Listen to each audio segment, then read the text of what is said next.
It's late in the evening. The house is quiet. You're sitting on the couch, scrolling through your phone, when suddenly, soft footsteps approach. You look down. And there it is. Your dog, gently placing something at your feet. Not a toy this time. Not a ball. But a sock. Or maybe a leaf. Or something completely random that makes no sense at all. They look up at you. Eyes soft. Tail slow. Waiting. You pause. Why would they bring me this? It's a small moment. Easy to dismiss. Maybe even a little amusing. But moments like this are never random. Because what looks like a simple act is actually a message. And most people never realize what their dog is really trying to say.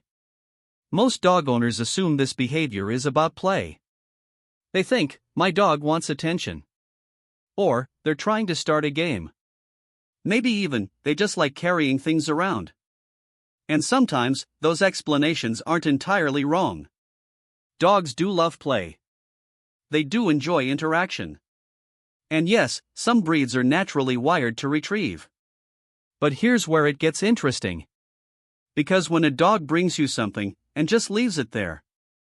No barking. No jumping. No demand. Just presence. That's not play. That's communication.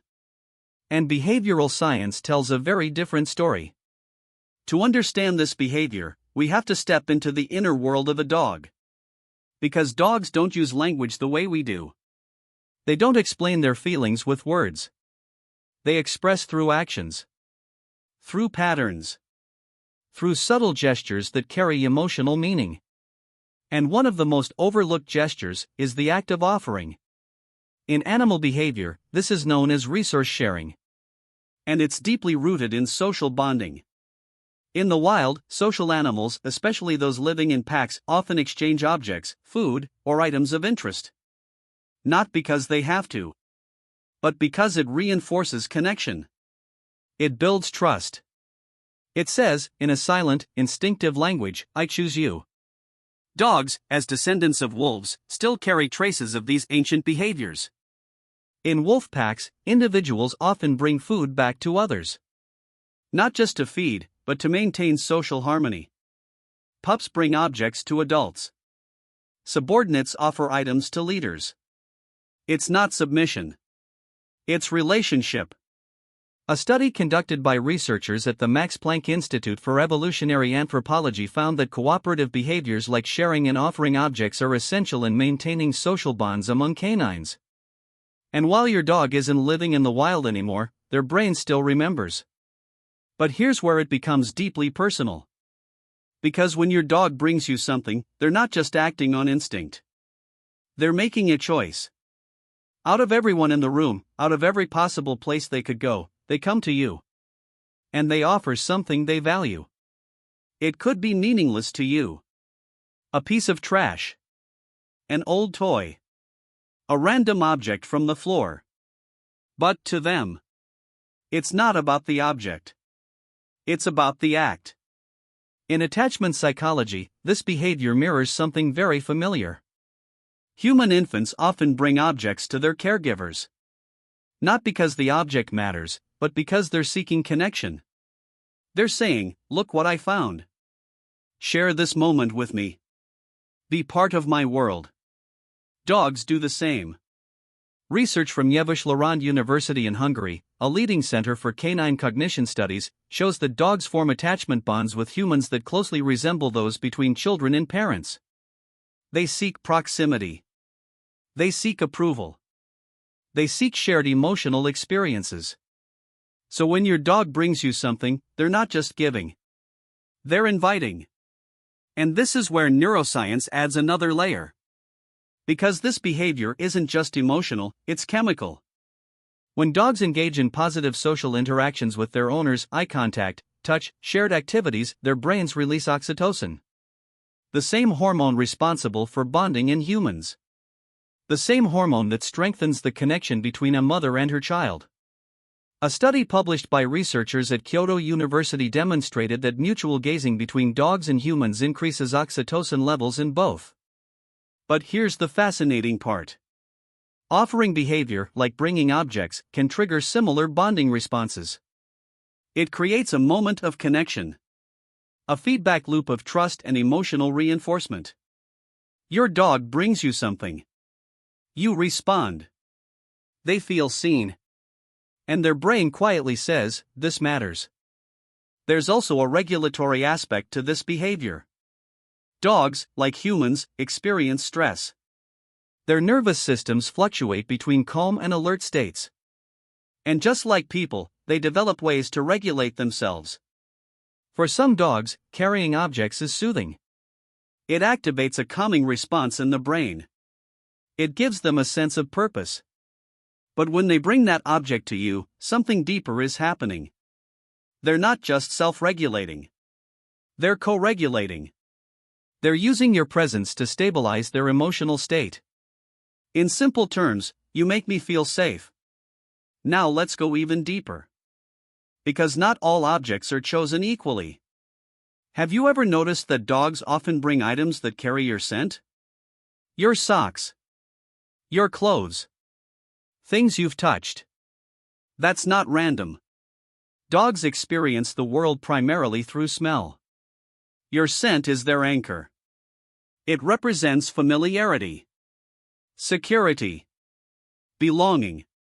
So when they bring you something that smells like you, it's almost symbolic. Like they're holding a piece of connection and returning it to its source. And then, there's the quietest meaning of all.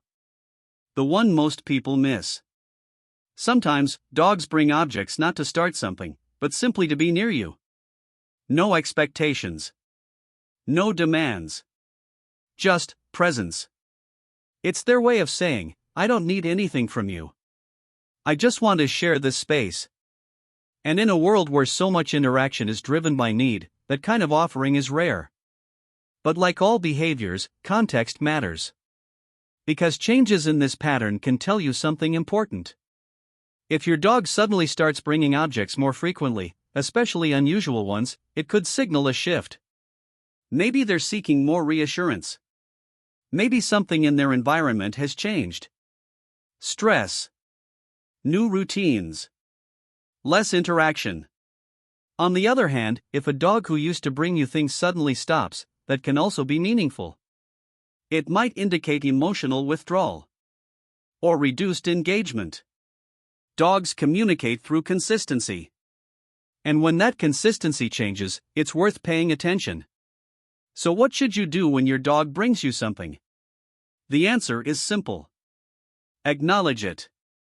You don't need to turn it into a game. You don't need to overreact. Just respond. Look at them. Speak softly. Maybe touch them gently. Because in that moment, they're not asking for entertainment.